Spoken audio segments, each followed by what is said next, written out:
Start. अध्यक्ष महोदय, जिस भावना से मैंने यह बिल पेश किया है उसको विरोधी पक्ष के लगभग सभी सदस्यों ने एक मत से महसूस किया है कि देश में बेकारी की जो समस्या है वह एक भयंकर समस्या है और उसके कारण हमारे देश का विकास, चाहे वह सामाजिक हो, आर्थिक हो या सांस्कृतिक, रुका हुआ है और ऐसी स्थिति में हम आगे बढ़ नहीं सकते हैं।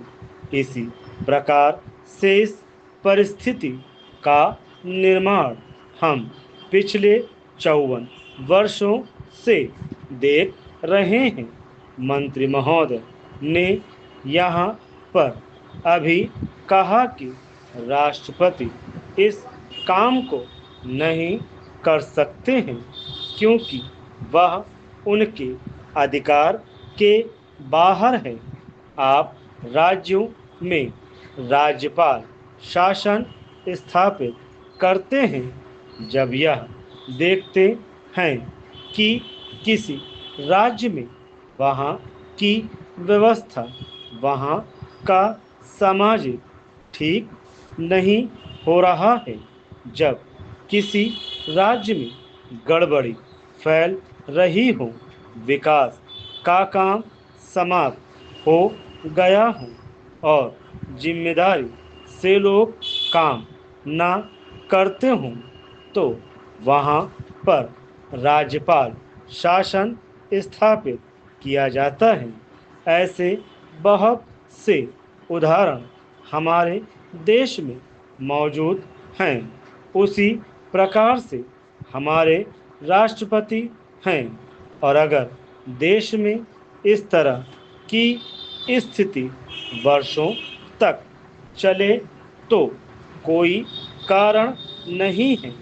आपात के रूप में राष्ट्रपति इस देश की सुरक्षा के लिए, इस देश की उन्नति के लिए जिम्मेदारी अपने हाथ में ना ले सके।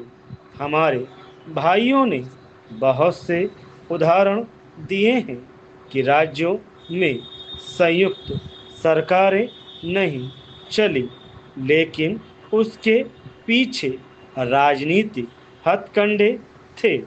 अगर कोई राजनीतिक पार्टी जिम्मेदारी से काम नहीं करती तो विधान में यह स्पष्ट है कि राष्ट्रपति शासन अपने हाथ में ले।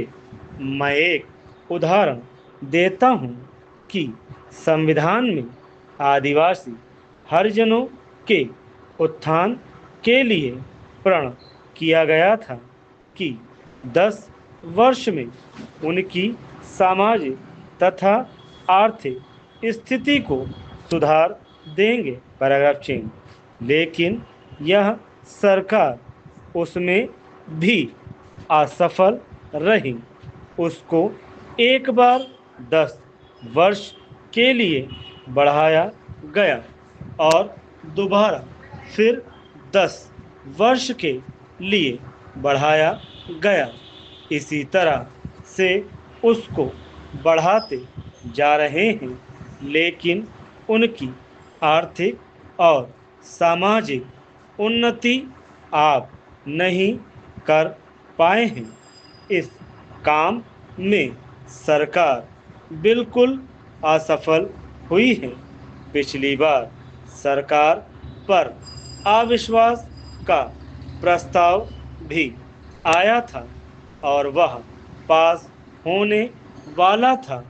इसलिए मेरा कहना है कि हमारे देश में यह जो बेकारी की समस्या है वह एक बहुत ही भयंकर समस्या है।